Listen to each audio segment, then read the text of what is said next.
অর্থাৎ আমরা চলে এসেছি কোথায়? জগন্নাথ দেবের টেম্পলে। পুরীতে না, অবশ্যই এটা আমাদের ব্যাঙ্গালোরে পুরীর মতোই তৈরি মন্দিরটা তৈরি, তোমাদের পরে দেখাচ্ছি। এসেছি জগন্নাথ দেবের দর্শনে। তো আজ প্রায় 2.5 বছর হতে গেল তারপরে এই মন্দিরে এলাম, কারণ আমরা এই সময় ম্যাক্সিমাম টাইম হয় কলকাতায় না অন্য কোথাও থাকি। তো চলো এবার প্রভুর দর্শন পাওয়া যাক। প্রভু এখন মন্দিরে নেই, রথে আছে, তো সেখানেই যাবো। আর ভিড়টা দেখা জাস্ট একবার, রথ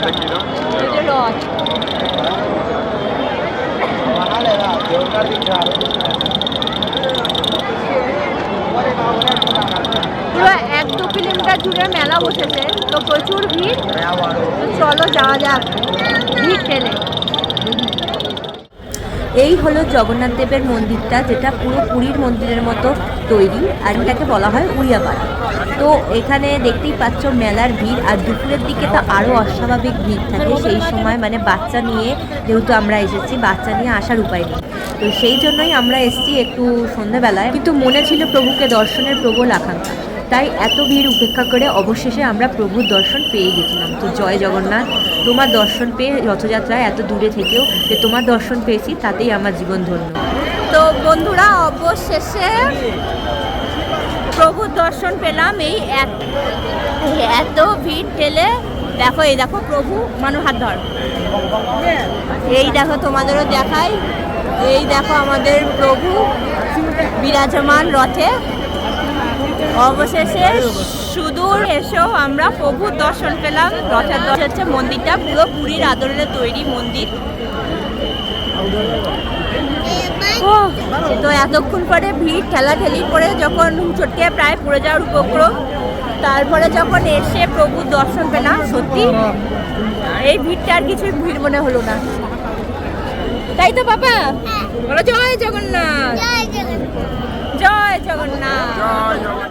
প্রভুকে দর্শনের পরেই আমরা চলে এসেছি মেলাতে। তো রথযাত্রায় আসবো আর মেলায় ঘুরবো না, তা কি কখনো হয়? তো দেখো মেলাটা কিন্তু এখানে বেশ বড়ই বসে, প্রায় 2-3 কিলোমিটার জুড়ে প্রায় মেলাটা বসে, এবং প্রচুর স্টল রয়েছে, প্রচুর সব কিছু রয়েছে। মানে ব্যাঙ্গালোরে এসে এই মেলায় আমি প্রথম এলাম। আর মেলাতে মানে সেই আমাদের যেমন কলকাতাতে এবং সব জায়গায় মেলাতে বসে 20 টাকার জিনিস, 10 টাকার জিনিস, তো এখানেও হরেক মাল 20 টাকা করে বিক্রি হচ্ছে সব কিছু। মানে ব্যাঙ্গালোরে এসে হরেক মাল 20 টাকা জাস্ট এই প্রথম আমি লাইফে দেখতে পেলাম আমার প্রায় 3 বছর জার্নিতে। তো আমি তো খুব হ্যাপি, অনেক দিন পর মেলা পেয়েছি, তাও আবার এই সুদূর ব্যাঙ্গালোরে এসে। আর যেই না আমরা মেলাতে প্রবেশ করেছি অমনি আমার মিষ্কারানি শুরু হয়ে গেছে বায়না, এটা চাই ওটা চাই। তো সে যথারীতি একটা গদা কিনে বজরংবলী সেজে চলছে বাবার হাত ধরে, আর আঙুলটা নড়েই চলেছে, একবার এদিকে আর একবার ওদিকে, এটা লাগবে ওটা লাগবে করে। অবশ্য ওকে কি বলবো, আমরা ছোটোবেলায় যখন বাবা মার সাথে মেলায় যেতাম তখন এই খেলনা লাগবে ওই খেলনা লাগবে করে মাথা খারাপ করে দিতাম। তো এখন ও ছোটো, ওরও তো সেইটাই স্টেজ, তো এটা স্বাভাবিক। তো ওকে বললাম পাপা আর কি লাগবে, তো ওরকম করে দেখছে, ইনোসেন্ট লুকে তাকাবে যাতে ওকে আমরা সবাই কিছু কিনে দিই আর কি। মেলায় ঘুরতে ঘুরতে হঠাৎই চোখে পড়লো একটা নতুন জিনিস, নামটা হচ্ছে মাটকা সোডা। কিছুই না, জাস্ট লাইম সোডাই তোমাকে এটা মাটকার মধ্যে দিচ্ছে, মানে এই যে দেখতে পাচ্ছ মাটির মাটকা, এগুলোর মধ্যে। আমার মতো আর কারা কারা তোমরা গেলে রথের মেলায়?